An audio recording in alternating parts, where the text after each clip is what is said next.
I'd like to talk about masculinity and how people define it. More specifically, how I define it, but I'll go into what is a preconceived notion about it that I think most people have. Well, again, no one really has a view that we can call right or wrong because most of it is opinionated. But I tend to form my views on things which are inclusive and don't try to discourage behavior that I find to not be troubling. And oftentimes, the behavior I accept is vastly different from what I would do myself. So you have people who, especially males, that value athletics as this thing that defines a man or defines a person that is male as being masculine or having a level of authority. And when we want something resolved, it has to be physical, it has to be violent, it has to be aggressive. And there's never a form of diplomacy that can be taken when having conflict with another person. Now, I'll admit that there are times where I think violence is something that can be utilized, but I ultimately believe it should always be the last resort. It should be this thing that you can only deploy, or you should only deploy, when all other resources have been exhausted. You know, you've used every other thing. And that's exactly how I felt at times whenever I've had the compulsion to be violent. I always think to myself, have I tried speaking this out? Have I tried talking this out?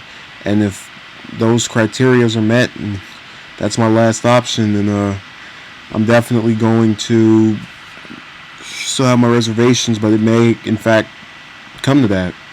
And it has on occasions, but that's another story for another video. So with that being said, you also have a wide variety of males that are on television, and they will celebrate the idea that getting with multiple women is something that is an accomplishment, that is to be renowned, that is to be accepted.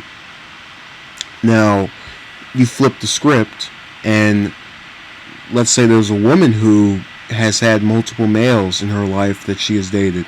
Those women, that woman, be it one or plural, will be looked down upon, called a whore or a slut for those multiple relationships. And that's a double standard that people can't seem to realize. And, you know, when I think of promiscuity, I'm inclined to believe that a person is seeing multiple people or romantic partners at the same time and expressing interest in all of them. And that's promiscuity on both genders, if it's going to be that way for one. Now, what's even worse is that you people see this as an accomplishment. They'll say, "Oh, you won't believe how many people I've been with." And in this documentary I watched on the subject, they actually had the Isla Vista, the male who shot up this college over here in California. And one of the videos he posted online, along with him talking about he would get revenge and all of those different ridiculous statements he made. But it kind of saddened me to an extent. First of all, because many people are laying up in the ground as a result of his actions, but also because he failed to realize over the course of his entire, must have been 20 plus years on this planet. And it was something I didn't figure out until roughly 10th or 11th grade, as I became more and more frustrated with a lack of success with getting girls. No one owes you anything. No woman owes you anything in particular.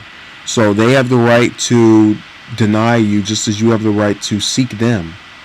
And, you know, some people will lament that system, but I think it's one that actually is very fair and really a good example of equality, because you have males who are sometimes subject to romantic interest by females that they don't like. And if we flipped the script and had females that were shooting up places, excuse the notifications, I guarantee you would have this issue of just males basically ranting and raving about they don't want to date these females, and look how violent they're becoming. So, in the case of me, were the women that disappointed me that I wish would have gone out with me? Sure.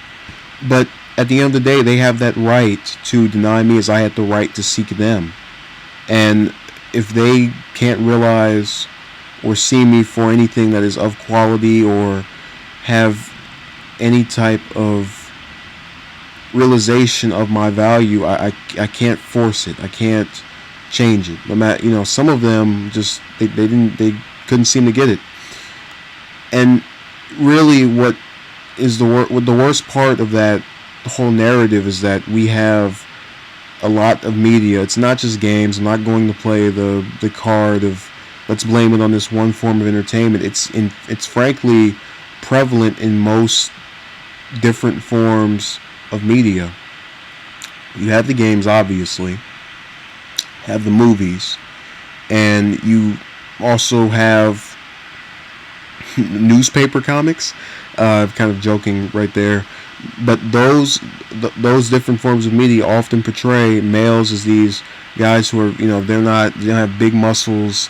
They have a plethora of women, binders full of women, as former candidate Mitt Romney said. That was something that has been applicable to most of these characters that are male in these forms of media that we see today. And sure enough, males who watch that are going to get that view of women. Some of them anyways. Other ones, such as myself, compartmentalize it and look at it as an example of how I don't want to be, at least romantically. People have good and bad traits, but it's compartmentalizing. You can't be influenced by every single thing you see or every single thing you do. It's as simple as that. And a lot of times you have males that just aren't able to do it because they see it so often. I believe. I think if it were just one or two films, it'd be fine, but it's recurring, and I think that's problematic for society. Another problem we have is a rejection of, I don't even want to call it femininity, although it's associated with femininity. I would say emotion and sensitivity.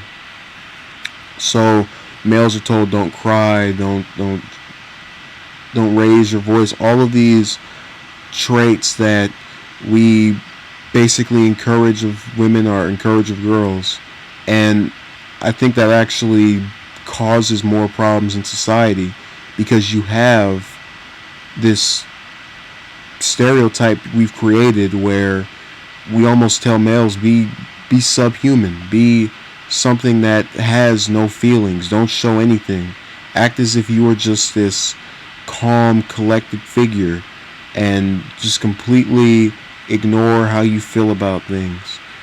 And I just, whenever I see that type of stereotype being applied, I kind of shake my head a little bit, only because I'm aware of it. I've seen it in my own life and also with other people around me, and I don't think it does anything to solve the problem of gender inequality in society. I mean, this is really difficult for me to make, only because a lot of this personally relates to me. I've been told these things. I've been accused of homosexuality. I've been accused of domestic terrorism. These are things that I would not allow myself to fall subject to in terms of them actually being confirmed. Let me put it this way. People can say things day in and day out, but if you know in your soul, in your heart, another thing that males are discouraged from using as opposed to their fist, that you are not what people make you out to be, then there's still some level of decency in this world that you can make it out with.